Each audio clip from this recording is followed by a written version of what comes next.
gentlemen, in my hand here I have a sample of the brand new Tom Ford Figue Érotique. This is the latest addition into Tom Ford's private line of fragrances, and I'm going to tell you everything about this fragrance in this very video. So let's not waste any more time and let's begin. Let's start by talking about the notes of Tom Ford Figue Érotique. At the top there's fig leaf, pink pepper, mandarin and bergamot. In the mid you're going to pick up on more fig, ylang ylang and salt, and in the base you're going to have brown sugar, licorice, vetiver and patchouli. So before I tell you anything about Tom Ford Figue Érotique, I need to specify if you're going to try this fragrance out for yourself, then you need to try this on your skin. Because when I tried this fragrance for the first time, I sprayed it on a blotter and it did not smell very exciting and really of anything, and generally very meh. So if you want to get the full experience of this fragrance, please try this on your skin because it's much better. And speaking about that, let's apply Tom Ford Figue Érotique on skin. Let's talk about the scent profile. So as the name suggests, this is very fig forward, very fig oriented and very heavy on the fig, especially in the opening where you get this very green fig leaf like scent with the other nuances of fig popping through. You're going to get some of this distinct fig fruitiness, some milkiness, because in order to make a fig accord you typically need lactones, milky molecules and some aldehydes to get the full sensation of a fig, and you really pick up on this milky fruitiness that has the fig nuances coming through. But you're also going to pick up on some woodiness as well, complementing the fig nuances really well in order to get the full picture of fig and perhaps the fig tree and the fig leaf. But you're also going to pick up on some minor hints of spiciness, and the longer you smell the fragrance, the more you're going to smell a licorice nuance coming through, giving you a very distinct and yet very contrasting nuance, giving you some of this sour yet somewhat pleasant and interesting licorice nuance, contrasting the fig very well. And whenever this fragrance gets to dry and develop fully on your skin after a couple of hours in the late dry down, you're going to pick up on an even more fun and interesting nuance, which is the brown sugar accord in the base, giving you almost a dusty, powdery, sugary, sweet nuance and smoothness in the base, complementing the woods really well that are also found in the base. So whenever this fragrance has dried, you're going to get a very smooth, almost milky still, but also a very sugary, sweet and textured dry down with nuances of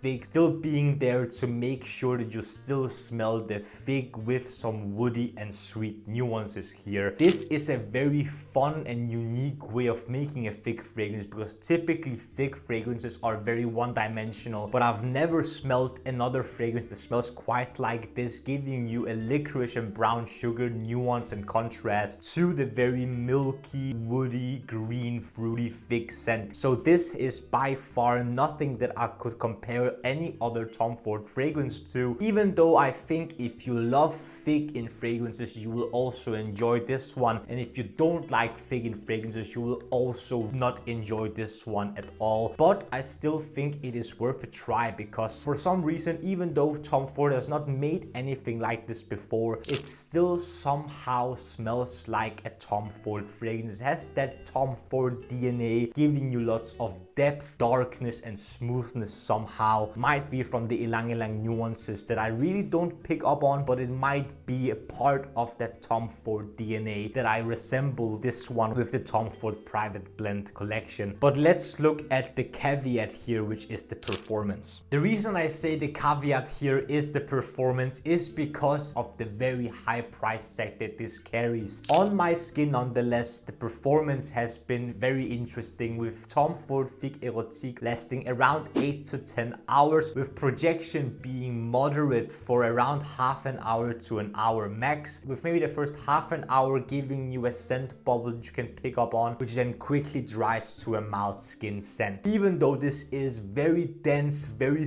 thick and very base heavy, this is going to set a very dense, thick layer of fragrance on your skin, but because of that it's not going to give you a lot of lift whatsoever, and that is on my skin. It might project well on you, that's why I really want you to try this on your skin, but on my skin this doesn't really project very far at all, especially after the first half an hour to an hour have passed, and that is mainly because this fragrance is very thick and on my skin very base heavy. So gentlemen, I've talked about the notes, the scent profile and the performance. Let's talk about my final opinion and rating about this new Tom Ford Private Blend fragrance. As I mentioned, this fragrance's performance might not be satisfactory to some people, especially when you're paying this high price tag, and the high price tag is around $405 to $420 depending on where you're based and where you pick it up from. But in my opinion, when you're paying such a high price tag, you want the scent profile, the projection, the performance in general to be on top. But since this doesn't project really far at all and is very base heavy, very dense, very thick, it might not have the most luminous and voluminous opening. This might not be satisfactory for some people, especially when you're paying $400 plus for a 50 ml. But nonetheless, I really like how this smells. It's very different from Tom Ford, while at the same time withholding the Tom Ford DNA in my opinion, and it's a breath of fresh air in the Tom Ford fragrance catalog. I didn't expect Tom Ford to ever make a thick fragrance, and especially not one that has such a fun, unique and different contrast consisting of brown sugar and licorice. So even though I like this fragrance and I enjoy the scent profile, I don't really enjoy the projection and sillage that this fragrance has on my skin and how expensive this is. And because of that, I'm going to give Tom Ford Figue Érotique an 8.7 out of 10 men's improvement rating, the same rating as I have given Tom Ford Bitter Peach. Both of these fragrances are in the same sub collection, in the Private Blend collection, and have the same price tag. They perform around the same amount of hours. That's why I've given both of these fragrances the same rating, which I see very fitting and very fair. But if you like thick fragrances and you want something more fun and more interesting and perhaps something that hasn't been done before in a mainstream fragrance, try this one out and let me know after you've tried it out if you get the same performance as I do, or better or worse. I really enjoy Tom Ford Figue Érotique, so try this one out if you have the possibility to do so, and after you've tried it, please let me know down in the comment section what you think. So gentlemen, that was my review of the brand new Tom Ford Figue Érotique fragrance. What do you guys think both of the review of this fragrance? If you've tried it already, if you haven't tried it, are you going to try it? Do you like fig in fragrances or do you not like fig in fragrances at all? Leave your comments down in the comment section below. I would love to see what you have to say down there. Also, if you enjoyed this video, then don't forget to smash the like button and subscribe to the Men's Improvement YouTube channel for more videos about fragrances, grooming, style, fashion, skincare, fitness, watches, everything that will make you, gentlemen, the best possible versions of yourselves. The last few things that I want to ask you, gentlemen, is to smile more because it's free, and I want you to watch these two videos right here. This one here below is my latest upload, whereas this one up here is going to be a video that the YouTube algorithm thinks you will enjoy.